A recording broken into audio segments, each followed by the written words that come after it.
பல நேரங்களில் நம்ம இப்படி யோசிக்கிறோம், ஜெபிக்கிறேனே, உபவாசிக்கிறேனே, ஊழியம் பண்றேனே. இந்த வசனத்தை அப்படி சொல்லலாமா? யாதொரு என்னையே ஒடுக்கி அடக்கி என்னையே தந்து உலகத்தை வெறுத்து சுயத்தை வெறுத்து, கவனிங்க, உலக பிரகாரம் ஆடம்பரங்களை வெறுத்து எப்படி வேண்டாலும் வாழலாம் என்பதை வெறுத்து இப்படித்தான் வாழ வேண்டும் என்று சொல்லி ஒரு பிரின்சிபல் லைஃப் எல்லாம் சொல்லுங்க, முன் சொல்லுங்க.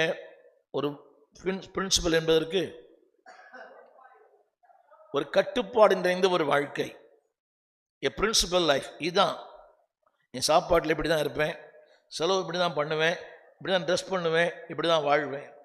ஆனால் அவங்களுக்கு தான் என்ன தெரியுமா? சிறையிருப்பு, பாடுகள், போராட்டங்கள், இல்லாமை. பல ஆண்டுகள் அநேகரை பார்க்கிறேன், ஊழியர்களையும் பார்க்கிறேன். உண்மையான ஊழியர், உத்தமமான ஊழியர், நேர்மையான ஊழியர் படுத்த படுக்கையில் இருக்கிறார். பொய் பேசுகிற ஊழியர், அடுத்தவங்களை ஏமாத்துறவங்க, வஞ்சிக்கிறவங்க, அதாவது குடும்ப உறவுகள் கூட தவறாய் நடக்கிறவர்கள், இன்னும் பாவத்தில் வசிக்கிறவங்கெல்லாம் சிறப்பாக இருக்கிறாங்க. அது கேட்கும்போது பெரிய கேள்வி, வேர் இஸ் காட்? சொல்லுங்க, எல்லாம் கரெக்ட் சொல்லுங்க. கொள்கை உள்ள ஒரு வாழ்க்கை, கோட்பாடு உள்ள ஒரு வாழ்க்கை. கரங்களை உயர்த்தி சொல்லுங்க, தேவனே அந்த வாழ்க்கைக்கு சொந்தக்காரனை மாற்றும். இப்படிதான் வாழணும்.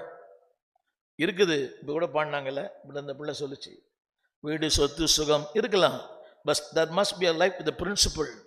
அப்படி வாழ்ந்த கொஞ்சம் பேர் வேதத்தில் இருக்கிறாங்க. அதில் ஒருவர் தான் டேனியல்.